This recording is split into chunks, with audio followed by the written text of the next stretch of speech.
The tyranny of motivation has plagued human endeavor for generations.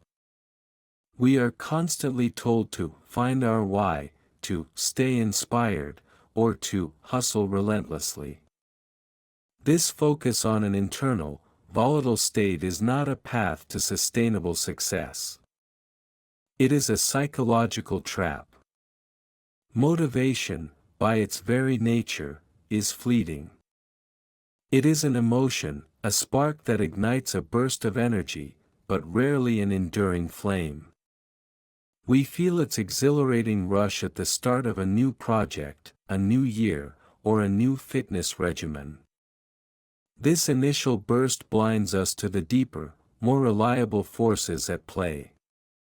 We treat motivation as the engine itself, when it is merely the starting fluid.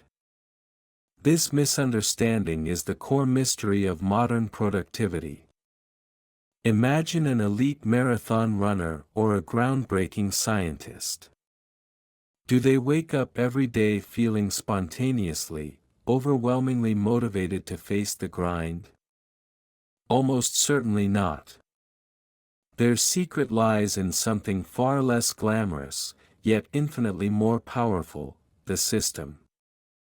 A system is a network of consistent, repeatable processes designed to achieve a goal, regardless of one's emotional state.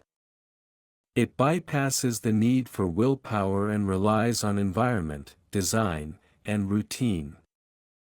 It is the invisible scaffolding that holds up monumental achievement. The hook of our narrative begins here, the moment of realization when the individual or organization finally accepts the failure of the motivation-first paradigm. It is a quiet, often frustrating moment of defeat against the self, a repeated cycle of starting strong and fading fast. The cycle ends not with a surge of inspiration, but with a cold, hard decision to build. This decision shifts the focus from being motivated to becoming systematic. We are moving from the unreliable internal landscape to the immutable external structure. This is a shift from wishing to building, from hoping to executing. The most successful people in every field have internalized this truth, even if they don't use the exact terminology. Their lives are monuments to robust, carefully engineered systems that operate whether they feel like it or not. The true power lies in automation of action, making success the default outcome rather than a heroic struggle against inertia. Our exploration will center on three distinct, yet interconnected subjects who mastered this transition from motivation to systems. First, we examined the architect, a former Silicon Valley CEO known for her erratic genius and burnout cycle. She represented the pinnacle of motivation culture, until she crashed. Her journey is a chronicle of transforming a chaotic, brilliant mind into a machine of consistent output through meticulously documented daily operating procedures. We trace her evolution from a volatile leader to a model of reliable excellence. Second, we focus on the coach, a high-performance athletic trainer specializing in sports where consistency, not raw talent, wins championships. He never speaks of psyching up his athletes. His entire methodology is built around microsystems: the pre-game routine, the hydration protocol, the recovery loop, and the instant feedback mechanism. For his teams, success is merely the predictable output of a perfectly tuned system. We dive deep into his training diaries, revealing the mechanical logic behind world-class performance. Third is the historian, an academic who has studied the operational structures of wildly successful, long-lived organizations, from monastic orders to multinational corporations. She argues that sustained success across centuries has never relied on charismatic motivation but on procedural rigidity. Her research provides the historical and philosophical bedrock for our thesis.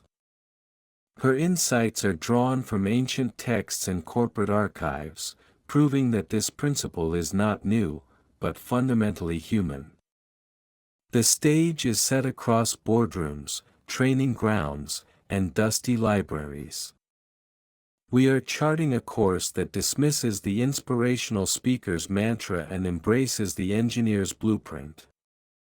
The narrative will weave between these three subjects, using their stories to illustrate the universal applicability of systematic thinking.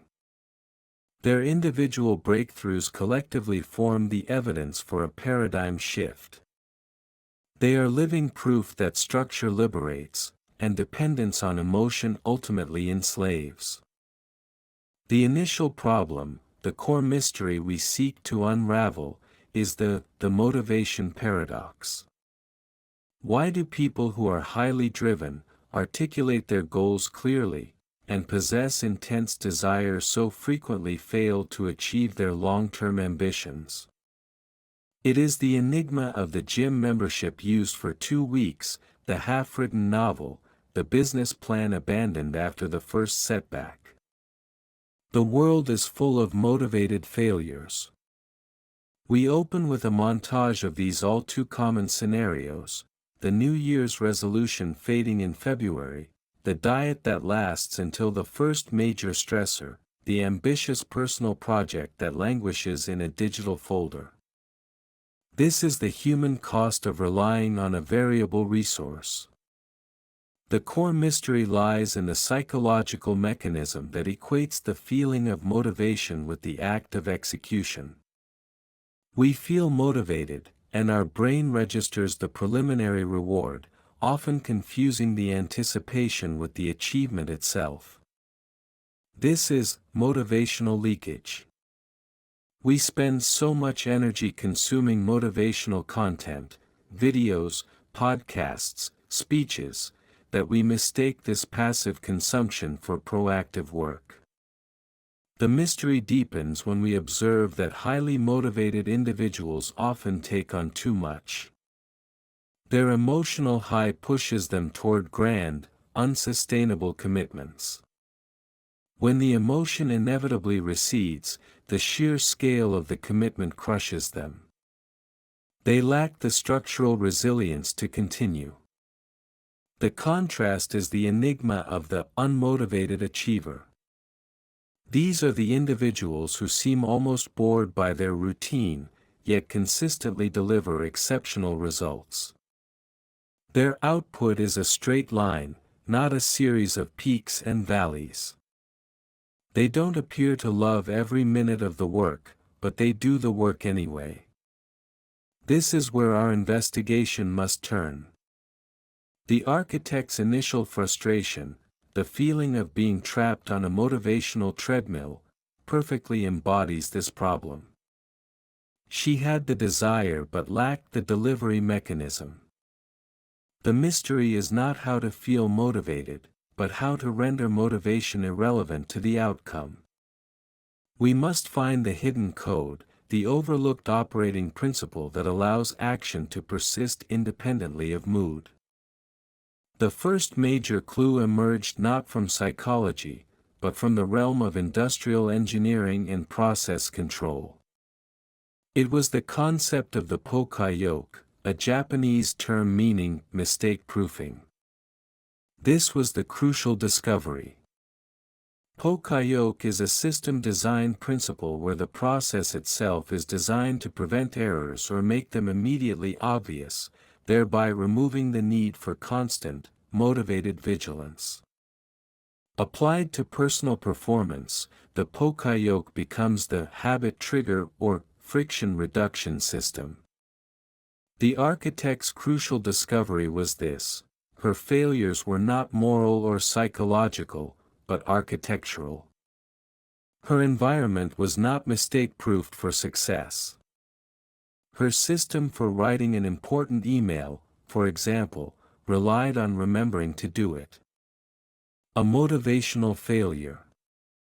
Her solution was a simple system: the moment she closed her laptop for the night, a physical note with the single word "email" was placed directly on her keyboard. The next morning, her hand could not touch the keys without addressing the note. The system made the desired action the path of least resistance. It was a Poka-Yoke for productivity. The coach's version of this clue was the 2-minute rule. His athletes were not asked to run a grueling 10 miles, which requires motivation. They were simply required to put on their running shoes. If they still didn't feel like running after 2 minutes, they could stop. But the crucial step, the one that requires the most motivation, was now decoupled from the large, intimidating goal. The system only asked for 2 minutes of action. Invariably, once the system was engaged, the run continued. This proved that action precedes motivation far more often than motivation precedes action. The discovery was that the starting line is the only place motivation is truly required, and a well-designed system can push you past that start almost effortlessly. This single shift in perspective, from tackling the goal to tackling the process, was the first step toward true liberation from the motivational roller coaster. It was a discovery of mechanical leverage over psychological strain. To fully appreciate the power of systems, we must deep dive into the origin and historical context of this idea, primarily through the lens of the historian's research. She traces the concept back to early organizational structures that predated modern psychology. Her work highlights that durable human achievement has always been a function of structure, not passion. The context for the system approach is one of environmental stability and procedural sanctity. The historian points to ancient Roman engineering and its reliance on standardized components and repeatable processes.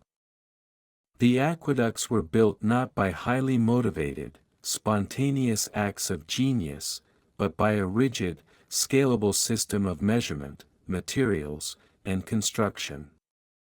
The success was baked into the blueprint. Similarly, she investigates the rules of monastic orders. These are perhaps the purest examples of systems designed to achieve profound personal and spiritual goals without relying on daily emotional fervor. The Rule of Saint Benedict, for instance, is a manual for systematic living. It dictates when to pray, when to work, when to eat, and even how to sleep. Motivation is irrelevant because the day is already structured. The system is the master, and the individual merely follows the pre-approved path. This removes the energy-draining need for daily decision-making. In the modern context, the system-first approach finds its roots in the Toyota production system, which gave rise to concepts like Lean and Kaizen. These are not motivational programs, they are methodologies for continuous, incremental, and systemic improvement. The core belief is that if you fix the process, the results will fix themselves. The context here is a rejection of the hero culture in business and life, the idea that one brilliant, driven individual must save the day. Instead, it champions the quiet, relentless power of 1,000 tiny, interconnected processes running flawlessly in the background. The historian's work establishes a clear lineage, from Roman standardization to monastic discipline to modern manufacturing efficiency. It demonstrates that the most complex, most valuable outputs are always the result of a simple, robust input system. This historical context validates our core thesis, proving that reliable human performance is an engineering problem, not a psychological one. The theory of replacing motivation with systems does not exist in a vacuum. It directly conflicts with the prevalent hustle culture and the multi-billion-dollar self-help industry built on the shaky foundation of inspirational content. The stakes in this conflict are incredibly high, affecting not just individual productivity but mental health and societal views on success. The conflicting theory is the willpower thesis, which posits that success is fundamentally a test of moral fortitude and sheer determination. This view romanticizes struggle, celebrates burnout, and ultimately places the blame for failure squarely on the individual's lack of grit or desire. This theory is intoxicating because it is simple and offers immediate, emotionally resonant solutions: just try harder. The hustle culture elevates the motivational peak, the 4 a.m. start, the 18-hour workday, as the ideal, completely ignoring the inevitable crash that follows. This approach is highly visible, easily marketable, and deeply flawed because it ignores the biological reality of limited cognitive resources. The stakes escalate when we consider the mental health crisis associated with this paradigm. The constant striving for peak motivation is a recipe for chronic anxiety, self-criticism, and eventual learned helplessness when the motivation inevitably fails.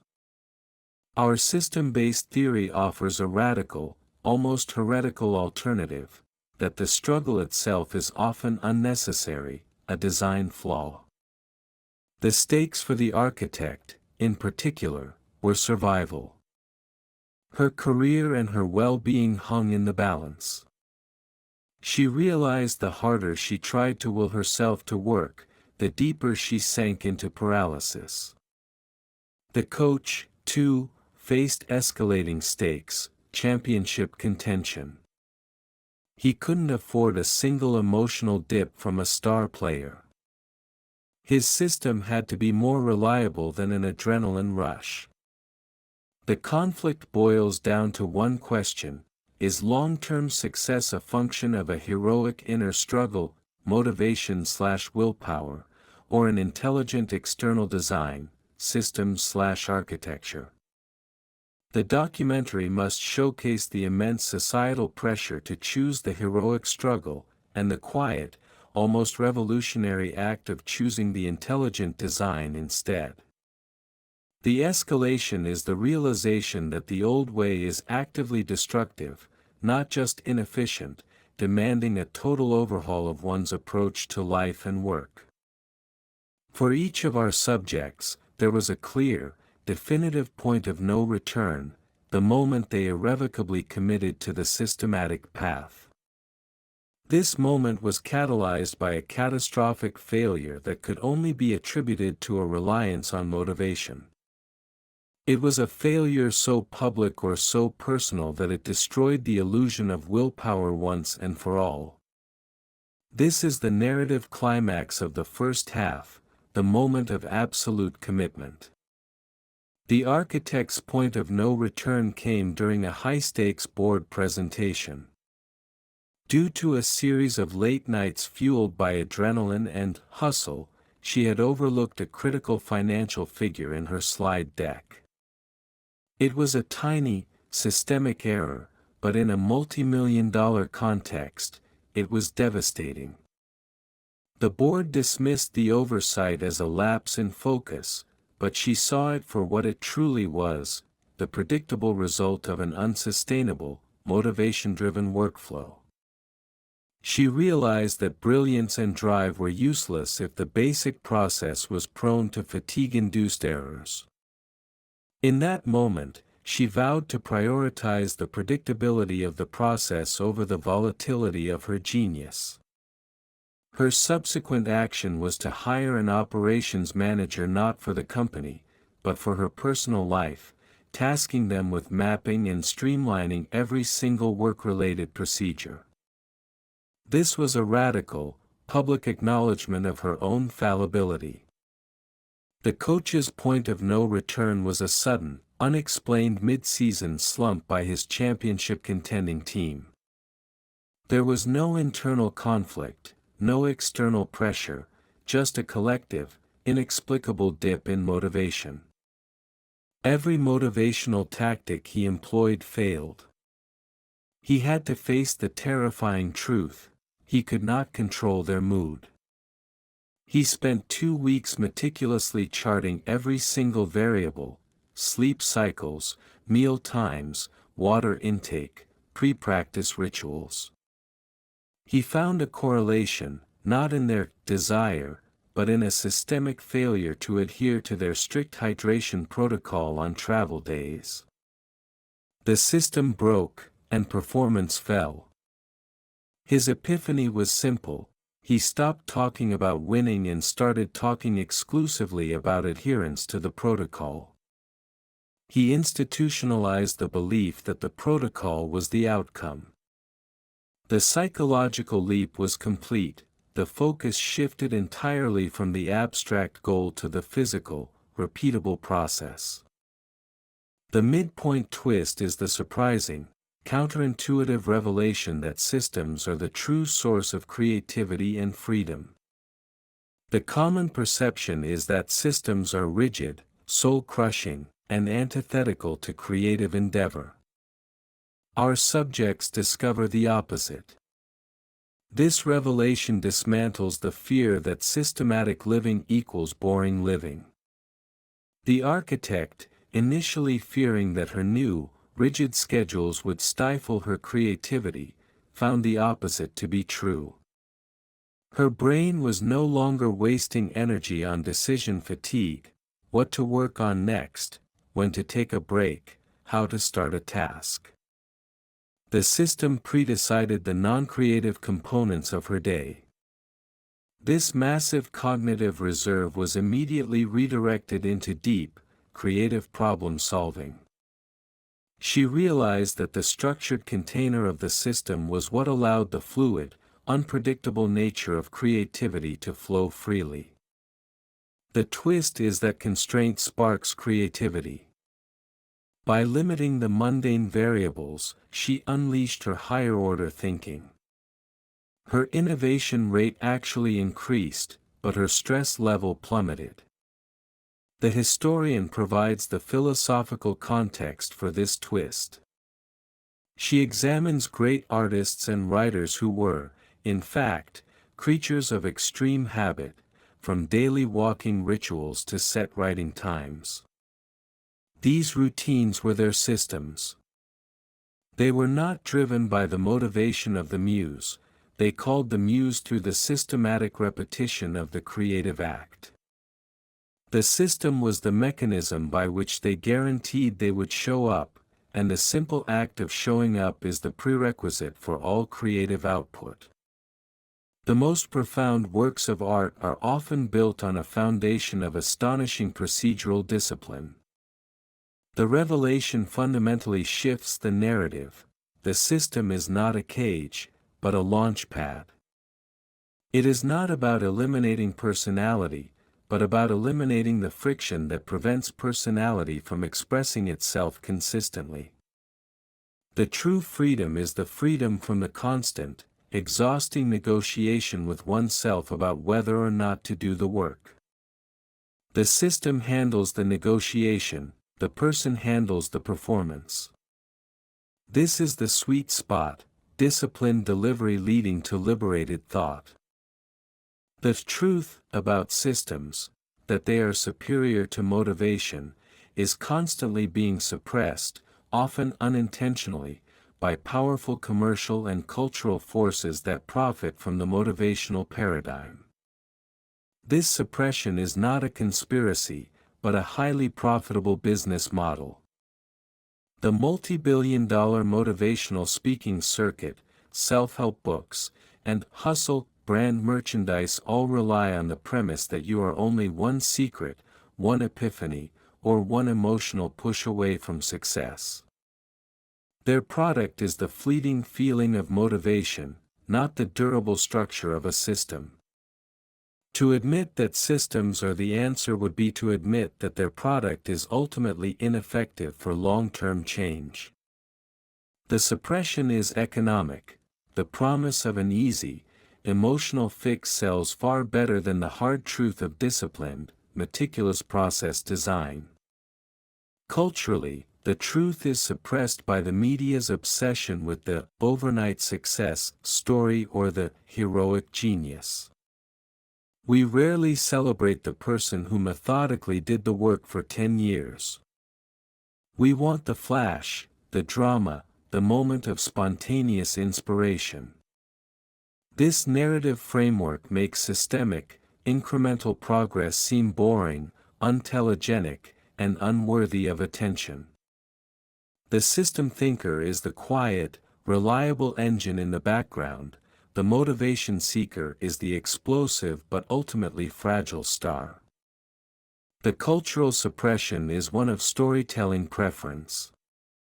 The attempts to suppress the truth are best illustrated by the pushback the architect initially received from her peers. When she began implementing rigid, time-blocked schedules, turning down spontaneous meetings, and making her work completely transparent and process-driven, she was accused of losing her spark, becoming robotic, or over-engineering. They mistook her newfound reliability for a loss of creative fire. This is the societal attempt to pull her back into the comfortable, but destructive, chaos of motivational living. It takes a profound internal conviction to resist the cultural pressure to be dramatically motivated and instead embrace the quiet power of being systematically effective. The suppression is everywhere, disguised as glamour and inspiration. The pursuit in our narrative is the tireless, often invisible work of mapping and installing a personal or organizational system. The confrontation is the necessary internal battle against old habits and the deep-seated cultural belief in motivational willpower. This section focuses on the practical, gritty reality of implementation. The architect's pursuit involved the creation of a daily minimum viable product (DMVP) system. This system mandated that she identify the single most important task for the day, and then structure her environment so that only that task was possible for the first 2 hours. This pursuit required confronting her email addiction and her tendency to context switch, two relics of her motivation-driven past. The physical confrontation was the act of disconnecting the office Wi-Fi, using an old paper notebook, and scheduling deep work in an isolated location. The pursuit is tedious, the work of a systems designer, not an inspirational leader. She had to fight the urge to feel productive by doing easy, high-volume work, and instead adhere to the system that forced her to do the one, difficult, high-value task. The coach's confrontation was with the entrenched, decades-old practices of his sport, the toughness rhetoric that celebrated pushing through pain and fatigue on pure will. His system introduced mandatory rest, detailed sleep tracking, and even mid-practice micro-breaks to reset focus. This was seen as soft by many veterans. His confrontation was public. He had to defend his counterintuitive system to skeptical owners and players. He argued, successfully, that true toughness wasn't the ability to ignore the system, but the discipline to adhere to it, even when you felt great. The pursuit of peak performance was not a psychological quest, but a data-driven maintenance schedule. The confrontation is ultimately a personal one, the moment the individual chooses to trust the blueprint over the feeling. It's confronting the ego's desire for a quick fix or a heroic moment.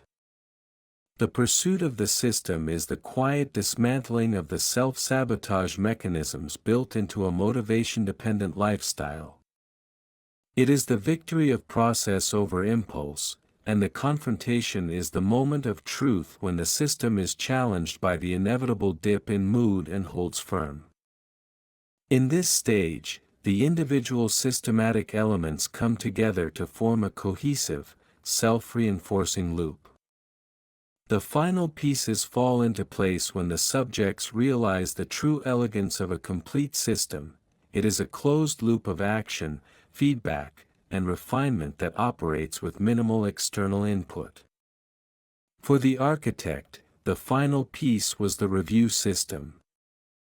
Her DMVP system got the work done, but her weekly review system, a scheduled, non-negotiable 90 minutes every Friday afternoon, closed the loop.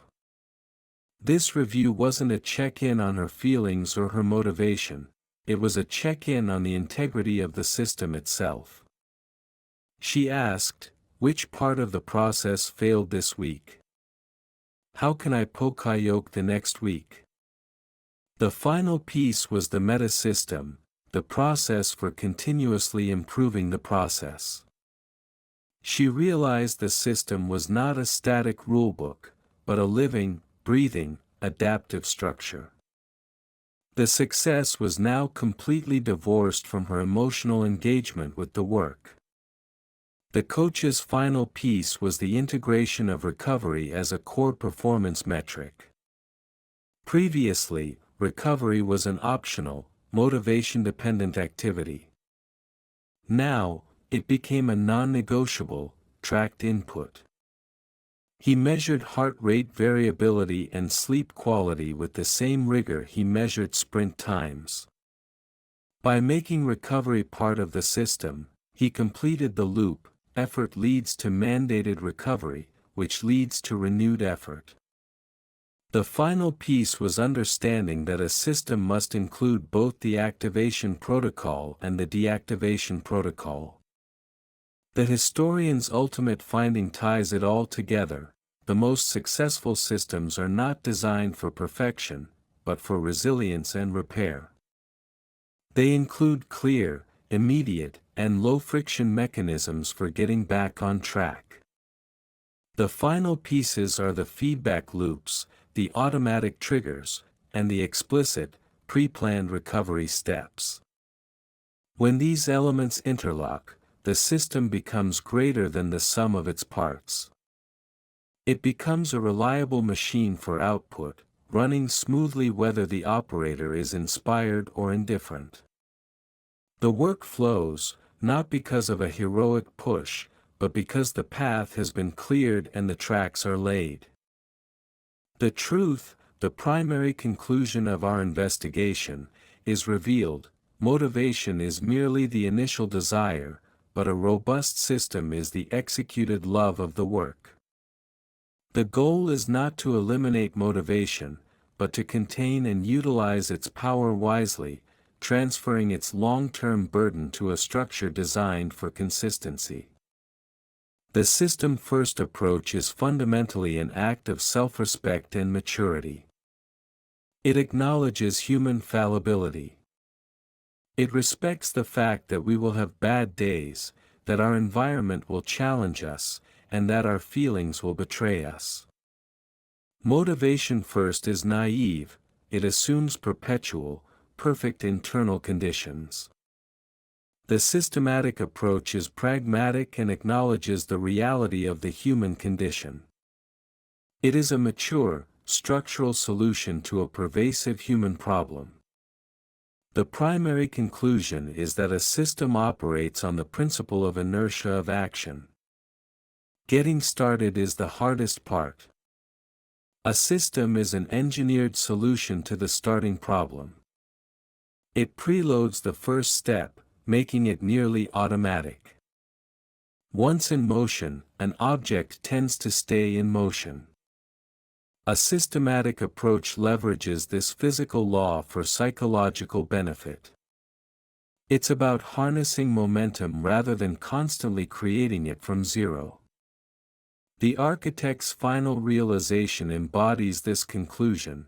Her most important system was the one that made not doing the work harder than doing the work.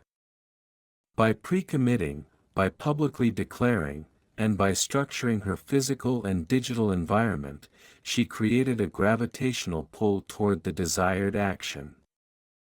The truth is that success is less about what you do in moments of intense inspiration, and everything about what you do on your worst, most unmotivated day. A system guarantees a minimum level of necessary action, even when the motivation drops to zero. That minimum, compounded over time, is the true engine of extraordinary achievement. The aftermath of this transition for our subjects is a profound and lasting shift in their relationship with their work and their own minds. Their legacy is the living proof that systems yield sustainable excellence.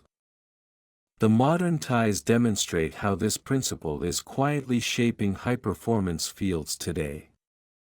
The architect's legacy is a company culture built on process transparency. Burnout became virtually non-existent because the focus was never on personal drive but on procedural efficiency. New hires are trained not in vision, but in the company's operating systems. Her personal success is now measured not by output, but by the stability and resilience of her personal systems. Her entire model became a case study in converting psychological stress into architectural design. The aftermath is a quiet, steady, predictable flow of high-quality results. The coach's legacy is a new generation of champions who are relentlessly consistent. His training methodology, once viewed as radical, is now standard practice in his league. He shifted the conversation from the emotional high of the game to the cold, hard logic of repeatable performance variables. His system is tied into modern biometric monitoring, where technology is used not to inspire, but to enforce the system's rules, such as mandated sleep and nutrition. The modern tie here is the rise of quantified self and biofeedback loops used for performance, which are essentially personal biological systems. The historian concludes by linking the system-first approach to modern technological progress. The success of large language models, AI, and even blockchain technology is rooted in complex, unfeeling, systematic algorithms. They do not need to be motivated, they simply execute the code. The modern tie is the recognition that the principles governing reliable technology, structured data, predictable processes, and self-correction, are the same principles that govern reliable human performance. The systematic individual is simply modeling their life after the world's most robust technologies. The journey from motivation to systems is a journey from the unpredictable heart to the immutable blueprint. We have established a new paradigm, that sustained, long-term success is an engineering problem solved by environmental design and procedural rigor, not an emotional problem solved by willpower. The motivation paradigm is a source of short-term bursts and long-term disappointment. The system paradigm is a source of steady, compounding, and ultimately inevitable success. Summary of the truth.